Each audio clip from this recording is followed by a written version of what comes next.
start working on the stabilators on the F-16, and what I'd like to do is go over some of the equipment that we have, and then we'll dive right into this. In the package, Skymaster provides some hardware, so some of it has been removed, but I'll share with you what that is. So you get this kit right here with 4 bearings and I believe 12 of these fiberglass rings. Alongside those, you also get this kit right here, which has a bunch of clevises, a bunch of servo horns, and a few other things. It also comes with these guys, which are the ones that we're going to use to clamp onto the stabilators. What I provided was just these Carf servo arms here, and the reason I like these is because the holes there are an exact fit for the clevises, so that you get zero play with those there. So that's why I'm using them. Also, they're long enough. The servo that I'll be using on my F-16 is this KST X20 7512 servo. It's a monster servo, overkill, but that's all I had.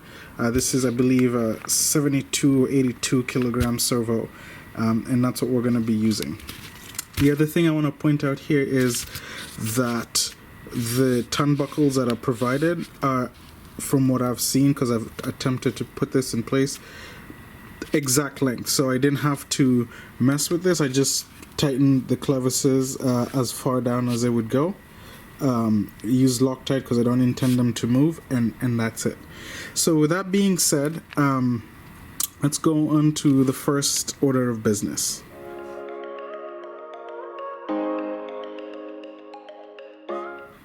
So right here we can see what I did. So this horn here, or clamp, has a hole in which you attach your clevis to, and since I am going to be attaching this in an area that I cannot inspect, I usually go ahead and just use solder and solder those closed. So these clevises are made of brass, and so once I have installed it and pinched it down, I can solder that, and that is a permanent, semi-permanent. Obviously you can reheat the solder and use wick or a solder sucker to get that out, but if you don't want that to move, which I don't, and since I can't inspect it, and since it's also the elevator, I do not want to risk putting a clip that can come out, so I'll solder that part. And so here's the one of them. The other one, obviously soldered as well. I will solder the other end, but in this case, I'm showing where I wound up with my elevator horn placement. It seems to be about 26 millimeters from the center of the servo spline to the actual control arm. And I just checked this. With that, I definitely get the 60 millimeters up and down, and a little bit more of the travel that I need for the elevator. So with that, this whole linkage situation is pretty much sorted out, as you can see there. And I am gonna now solder this side as well and close that, and then we'll move over to the jet. Final inspection, you can see Loctite has been applied on the thread and the clevis on both sides, and so I am happy with that result. And I've also soldered that end, and by the way, if I hadn't mentioned this before, soldering brass is very easy. It actually jives really well. So you just put a soldering iron, touch the solder to that, and it's all glued into place. Over on the F-16, and so one of the things I want to show here is how I use those spacers. So remember I mentioned we get 12 of these spacers.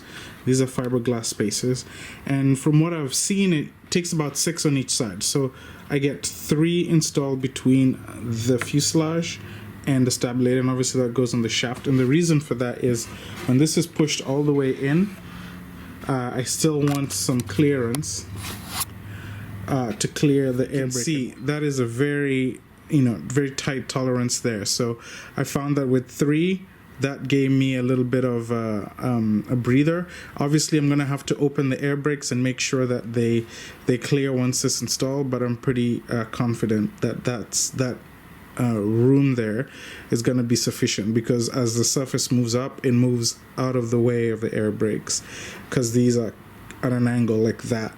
On the bottom, maybe it moves in the way, but you know, I'm not so worried about that. But anyway, that's the first set of spacers there.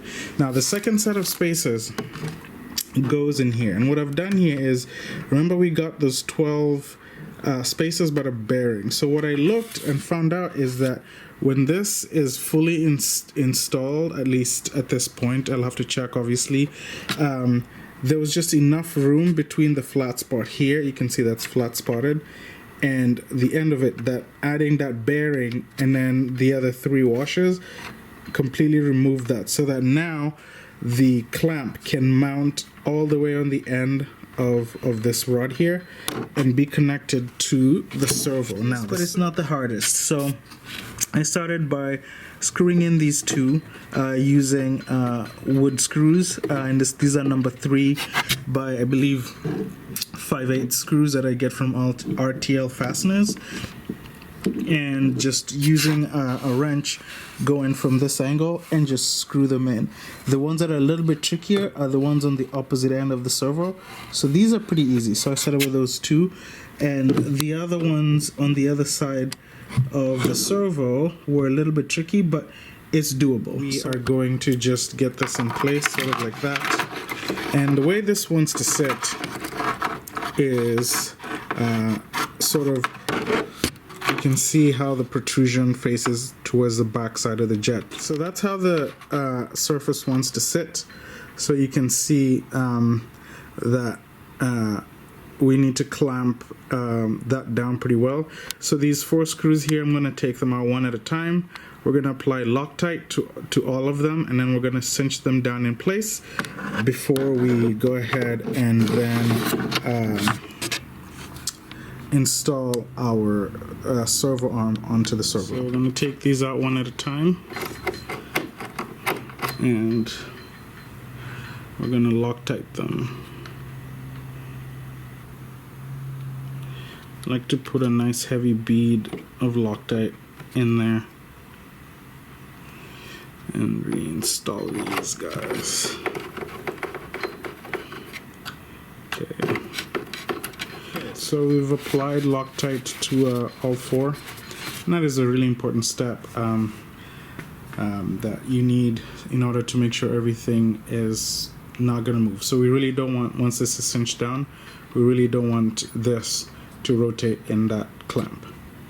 So having positioned that, you can see here again, washer and then just the ball bearing. I'm using this ball bearing as a spacer just because in my case it filled the gap that I needed, and then 2 more fiberglass washers.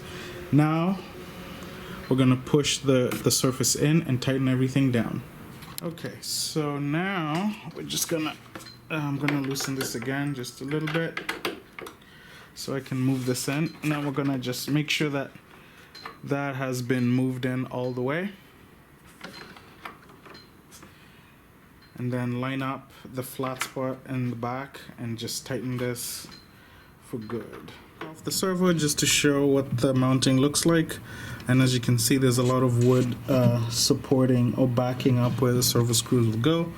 So now that I have this open, I'm just gonna dab those holes with CA to give them some strength, and then we're gonna put the servo back. I'm gonna try with this spline on the further end, so towards the front end of the fuselage, and see if I get the angles that I want. Okay, so here's what I've settled on.